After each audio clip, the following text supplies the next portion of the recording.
I'm going to talk a little bit about the brain waves, the different characteristics. It's a brief introduction and it's not precise, but it'll give you a good idea.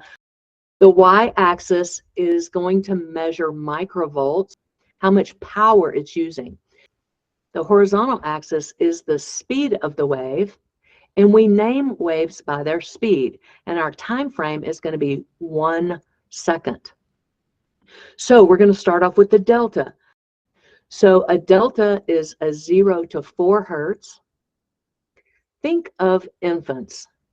Infants' brain frequency is in a delta, and they sleep all day.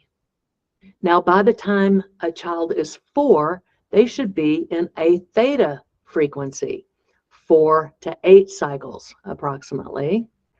So a theta frequency is a suggestible state. Think about your 4-year-old. If you tell a 4-year-old that Santa's going to come down the chimney and put stuff in their stockings, they believe you if you're a trusted adult. I also nickname it the ADHD frequency because traditionally, if you had theta in the executive center, that was what we would call attention deficit disorder. Now we know that ADHD can appear in different frequencies, but this was the traditional view. By the time you're 10 years old, you should be in an alpha frequency. 8 to 12 cycles per second is alpha. Alpha is basically the shutter speed of the brain. It's how many packets of information do you pick up in this 1 second interval. I would say that all of these are kind of sleep or subconscious. We are conscious in alpha, but I think of them as slower waves that should stay in the back of the head. And I think of our thinking waves starting with betas. So right now, all of you should be in what's called beta 1, a 12 to 15 cycles a second. If it's across the sensory motor strip, it's called SMR. This is our open focus learning. So relaxed learning frequency. If I had you guys hooked up to an EEG and I told you there was going to be a test, you would pay closer attention and your brain waves would literally speed up into beta 2. So this is what we would call cognitive processing. These are our thinking waves. We should see a lot of these in our executive center when we're looking at an EEG.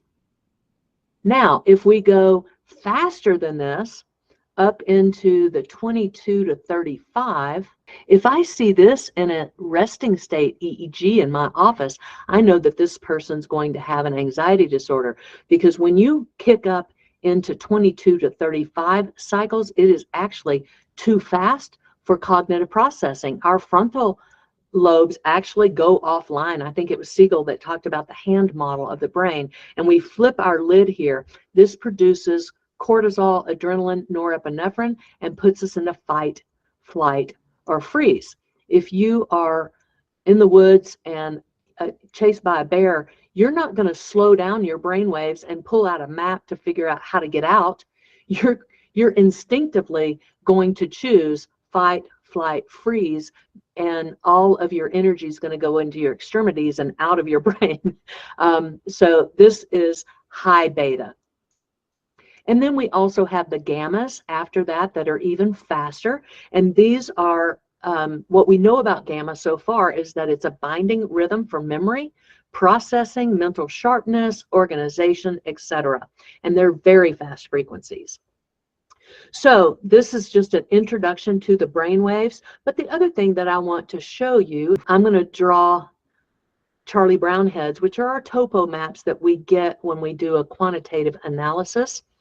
So nobody has a head this round. That's why I call them Charlie Brown heads.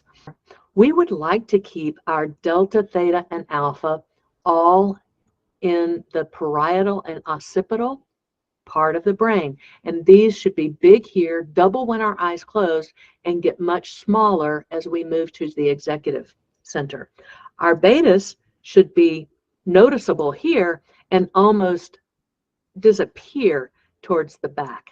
So that gradient is important to know when you're looking at a normative database or a healthy brain.